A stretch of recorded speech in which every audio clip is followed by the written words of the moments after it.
વડોદરાના આમ આદમી પાર્ટીના શહેર પ્રમુખ અશોક ઓઝાએ આણંદ સાયબર ક્રાઇમ પોલીસ દ્વારા કરવામાં આવેલી કાર્યવાહી સામે અનેક સવાલો ઊભા કર્યા છે.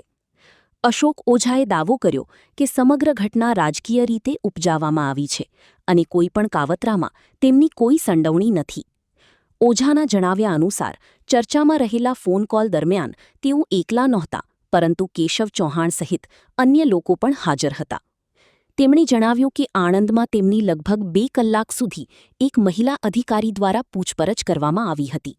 જો કે પૂછપરછ દરમિયાન સાયબર ક્રાઇમ અથવા ફોન કોલના મુદ્દા કરતાં વધુ આમ આદમી પાર્ટીના જૂના અને નવા સંગઠન, ગુજરાતમાં પાર્ટીની સ્થિતિ, વડોદરાના રાજકીય સમીકરણો તેમજ અરવિંદ કેજરીવાલની વડોદરા મુલાકાત દરમિયાન હોટેલ ખર્ચ કોણે ચૂકવ્યો તેવા પ્રશ્નો પૂછાયા હતા.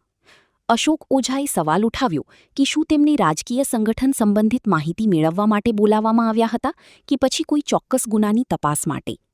તેમણે પૂછપરછ કરનાર મહિલા અધિકારીની ઓળખ અંગે પણ સવાલો ઉઠાવ્યા અને કહ્યું કે તેઓ પોલીસ ઇન્સ્પેક્ટર હોવાનું લાગતું નહોતું. આ સાથે તેમણે રાજ્ય સરકાર અને હર્ષ સંઘવી પર આકરા પ્રહાર કરતા વિરોધી પક્ષના કાર્યકરોને દબાવવાનો પ્રયાસ થઈ રહ્યો હોવાનો આક્ષેપ કર્યો. અશોક ઓઝાએ સ્પષ્ટ કહ્યું કે તેઓ પાર્ટી પ્રત્યે સંપૂર્ણ વફાદાર છે અને હંમેશા વફાદાર રહેશે. હાલ સમગ્ર મામલે રાજકીય ગરમાવો વધ્યો છે અને હવે પોલીસ તેમજ સરકાર તરફથી આવનારી પ્રતિક્રિયા પર સૌની નજર મંડાઈ છે. ખરેખર આખી હકીકત એક ઉપજાવેલી છે, બનાવેલી છે. મને આવીને પોલીસ લઈ ગઈ, મારી પર જે વિડીયો બનાવવામાં આવ્યો, હું એક જ વાત જાણું છું કે જે ફોન થયો હતો, કે જે સામેવાળાના મોબાઈલ ફોનને ફૂટેજમાં આવ્યું છે, એ ફક્ત અને ફક્ત મેં આઈબીવાળાને ફોન કર્યો છે પૂછવા માટે કે તમારે શું જરૂરિયાત છે. અને તેની અંદર જે મારા પદ અધિકારી છે કેશવ ચૌહાણ, એ બી કોન્ફરન્સ કોલમાં હાજર હતા. ન કે મેં એવું કહેવા માટે કહ્યું છે કે તમે આવું કરો અને આઈબી બનીને ફોન કરો. આ બધી વાત સાઈડ પર રાખી અને જ્યારે મને ત્યાં લઈ જવામાં આવ્યો અને ત્યાં એક મેડમ આવે છે જે એક રૂમની અંદર પોતાની જાતને પીઆઈ બતાવી અને મારી સાથે 2 કલાક ચર્ચાઓ કરે છે. એ ચર્ચાની અંદર ફક્ત અને ફક્ત પાર્ટીના જૂના સંગઠન અને નવા સંગઠનની વાત પૂછવામાં આવે છે. તો શું મને ત્યાં એટલા માટે લઈ જવામાં આવ્યો હતો કે પાર્ટીનું સંગઠન કેવું છે, જૂનું શું હતું ને નવું શું હતું?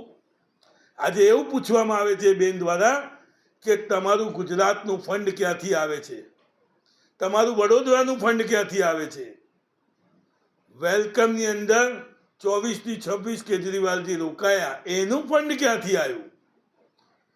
હું આજે હર્ષ સંઘવીને સીધો પૂછવા માંગુ છું કે શું તમે આ રાજનીતિ કરવા માટે લોકોને પકડવા, લોકોને ધમકાવવા, લોકો પર ખોટા કેસ કરવા? આજે એ બેન કોણ હતા? એ પરમાર મેડમ જે બતાવવામાં આવ્યું, મને કોઈ એંગલથી એ પીઆઈ નહોતા લાગતા. મને પૂરેપૂરી ખબર છે, હું પાકું જાણું છું કે મને ત્યાં આ બધું મારું સંગઠન જાણવા માટે, એની પૂછપરછ કરવા માટે જ ઈન મીન તીન કરીને ત્યાં લઈ જવામાં આવ્યો હતો. મારું કોઈ કાવતરું નથી અને હું પાર્ટીનો હંમેશા વફાદાર છું અને વફાદાર રહીશ. જય હિન્દ, જય ગુજરાત. અશોકભાઈ, આણંદ એસપીઓ દાવો કરી રહ્યા છે કે જે વ્યક્તિ પકડાયો છે એમને તમે જ કીધું હતું કે તમે ફોન કરો એમને અને આ રીતથી જણાવો.